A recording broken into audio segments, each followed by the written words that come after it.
Baca tentang aturan perundang-undangan yang ada.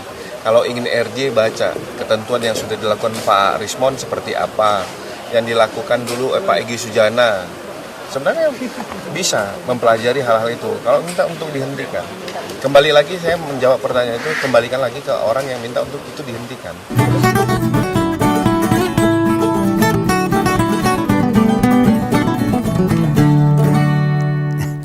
Para pemirsa Ngompolres yang Begawan banggakan, seperti yang wis tak bulan baleni. Saya ulang-ulang, nek urusan ijazah punya Bang Jack itu ndak tahu tuh kapan rampungnya, saya nggak tahu.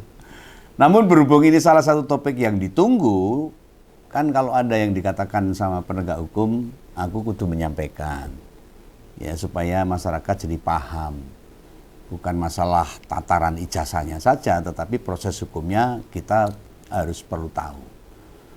Nanti nek gak tak omongke, saya gak menyampaikan, dikira saya menyembunyikan atau tidak mau mengatakan sudah sejauh mana perkembangan masalah ijazahnya Bang Jack ini. Dan rupanya seperti yang wis diduga, ya tetap oleh Polda Metro Jaya diklaim masih dalam proses. Ini sesuai dengan keterangan Kabid Humas Polda Metro Jaya loh ya, Kombes Budi Hermanto. Sebelum ke pokok persoalan, andai kita coba cermati mimik muka Pak Budi itu, kira-kira yo koyo aku ngene iki lho. Wis cebleh, jenuh, bulan baleni. Gak ada minat itu loh, males sebenarnya. Aras-arasan. Buat menjelentrehkan, ini bahasa Indonesia, memaparkan. Sebenarnya iso tak panjangke videonya biar Ngompolres ngerti dan paham saat dia menjawab pertanyaan lain. Sama waktu bicara soal ijazah. Neng kan kalau tayangan ini bisa kena copyright, disanksi nyuplik video lain kan loh, ciloko lah. Sehingga sing tak perlihatkan di detik bagaimana Polda memberi penjelasan progres kasus. Intinya jurnalis itu nanya, apa respon dari Polda dengan munculnya permintaan Mas Roy sama kawan-kawan agar kasus ini dihentikan? Mau tahu kata atau kalimat dari Pak Budi? Suaranya kok ya ngono. Dia omongnya disuruh baca aturan restoratif justice alias RJ Pak Rismon sama RJ-nya Egy Sujana. Aturan tentang P21 ini kepiye coba? Kelihatan sekali itu. Itu tidak menjawab secara substansif yang dipertanyakan. Pertanyaan wartawan itu loh. Kan tinggal cerita wae toh, saat ini penyidik lagi finalisasi misalnya. Sedang nyetak berkas. Berkas lagi dijilid, di fotokopian, kan gitu kalau jawab itu. Kita ini butuh jawaban konkret. Enggak kemana-mana. Nah, dasar dari permintaan dihentikan itu semuanya sudah tahu, wong disebut berulang-ulang kok. Dihentikan itu sebab ada landasan hukumnya, regulasinya jelas, ada aturan yang mengikat. Kenapa Kabid Humas seolah mau menggambarkan kasus dihentikan hanya satu opsinya, minta maaf. Sedangkan berulang kali toh Mas Roy, Dr. Tifa dengan 3 tersangka lain tidak mau melakukan itu, mau minta maaf. Wong ora salah kok minta maaf. Yang tak tangkap ada penekanan khusus. Yo koyo ameh ngomong nek jaluk ngapura iso tak ndeke, itu karpe gitu mungkin bahasanya seperti itu. Nek ora RJ ya terpaksa lanjut sidang. Itu menurut saya, jadi melihat dari mimik atau gestur-gestur yang saya lihat alias persepsi yang ada di isi kepalanya. Di berbagai kesempatan sudah disebut ada dasar hukum yang jelas diatur sama KUHP, demi hukum kasus harus dihentikan, harus berhenti. Sebab dilihat dari sisi waktu itu melebihi batas 14 hari tok harusnya. Itu sudah melebihi batas hampir 70 hari atau 80 hari. Lah kuwi dudu jare aku bukan, melainkan keterangan Pak Refli Harun, Pak Abdul Ghafur, pengacara Mas Roy.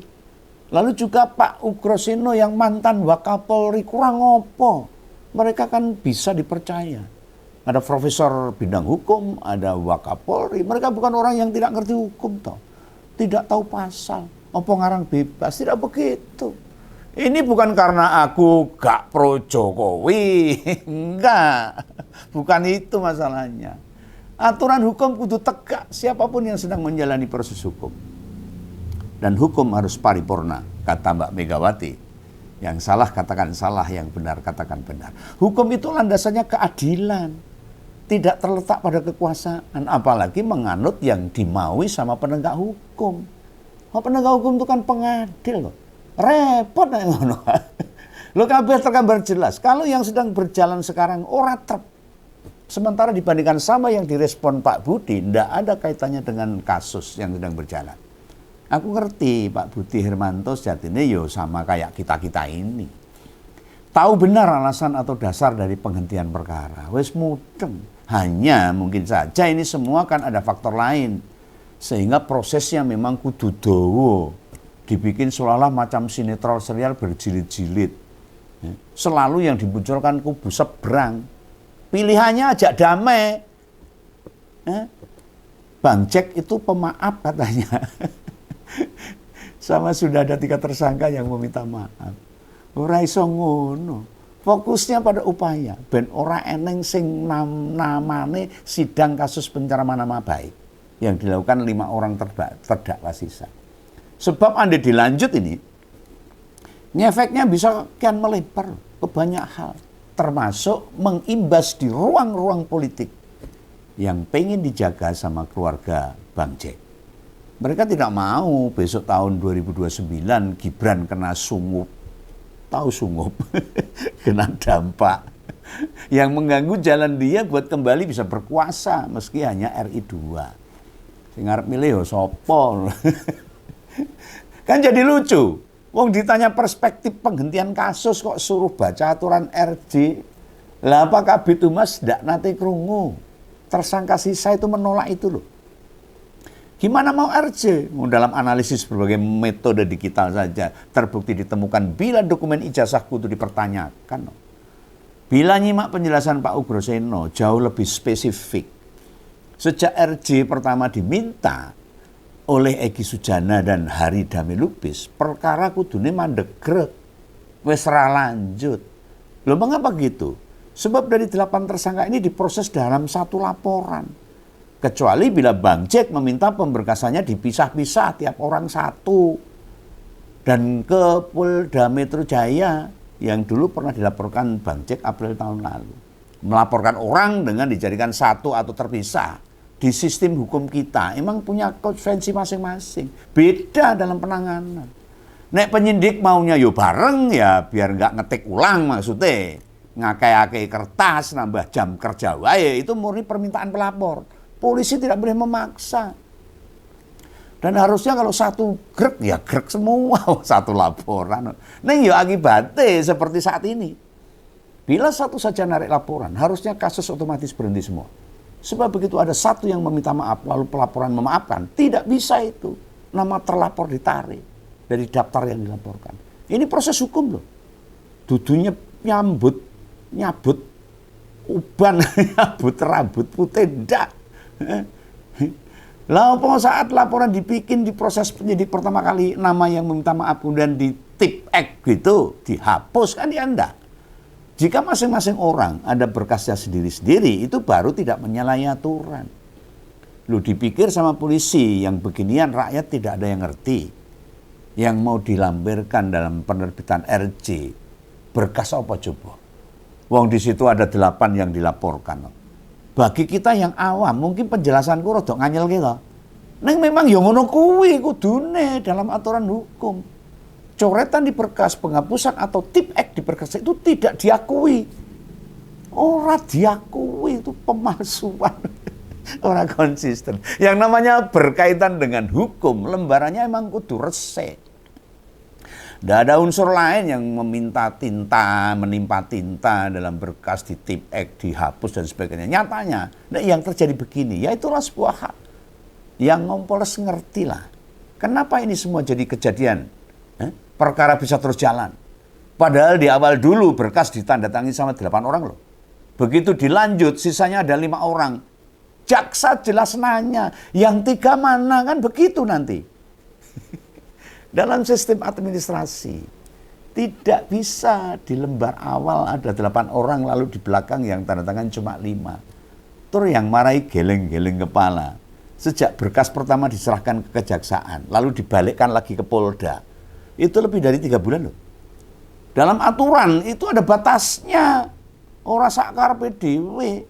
Kata Pak Ugroseno, mantan bakal Polri, nek ora kleru, 7 apa 10 hari. Mengapa dia begitu? Kok dadak dibatasi, alasannya apa? Ya agar status hukum seseorang itu segera ada kepastian. Ora digantung. Mereka kan punya kehidupan. Harus bekerja, harus melakukan kesibukan yang lain. Orang mengurusi satu perkara aja. Ini demi menjaga hak asasi warga negara. Jangan sampai nasib atau posisi hukum warga negara mau diuntangan tinggi, digantung antara kejaksaan lalu ke polisi, balik lagi kejaksaan, dikembalikan lagi ke polisian, bolak-balik kayak bandulan wae. Apa mau kayak begitu terus? Tidak boleh. Jangan dikira yang dipingpong begini hanya buat para tersangka. Kasus dugaan ijazah palsu saja, lihat gimana di kasus Kang Emil. Ya, bukan hanya ijazah palsu aja, Kang Emil itu lihat gimana. Sudah berapa kali dia diperiksa? Sampai sekarang mosok tiba-tiba berhenti begitu saja kasusnya. Ora enek kabare. Lalu sekelas Pak Firly Bahuri, ex-ketua KPK, itu terlapor pemeras pada Pak Syahrul Yassin Limpo. Gak ada kejelasan juga sampai sekarang. Dan masih banyak kasus-kasus lain. Lu mesakin orang-orang itu. Idealnya, misal memang tidak ada lagi, ya bisa dikembangkan, ya hentikan perkara. Terbitkan SP3. Kang Emil itu kasusnya sudah sejak usai pilkada serentak tahun 2024. Setelah Februari tahun lalu, setahun punjul kayak begini, ini jelas melanggar hak asasi manusia. No. Lah ini Pak Pige gimana ini? Kang Emil, Pak Firly Bahuri, semua pada nggak bisa dapat surat SKCK kalau caranya begitu. Mau jadi anggota dewan atau kepala daerah lagi, tidak akan lengkap berkasnya. Karena kasusnya gantung. Tapi kasusnya sendiri, orang jelas mau dituntaskan apa tidak. Apa Mas Roy sama kawan-kawan mau dibiarkan begitu, digantung atau digosting dalam istilah Gen Z itu. Lu yang beginian dalam perspektif hukum, itu melanggar hak asasi manusia. Pembedaan perlakuan hukum, apalagi dalam rentetan soal ijazah palsunya Bang Jack, yang sudah dilaporkan itu belasan orang loh. Ada yang masuk penjara juga loh. Neng polisi hanya meladeni laporan yang hanya dari Bang Jack aja, dari kubunya Jokowi. Sementara dari pelapor lain didiamkan saja. Ini kan tidak adil namanya. Artinya hukum belum paripurna. Pak B dan Pak JK melapor banyak akun yang orangnya ada semua dan itu pendukung Raja Tembok Ratapan Solo. Nanti bukti nih. Pak JK ya podo wae.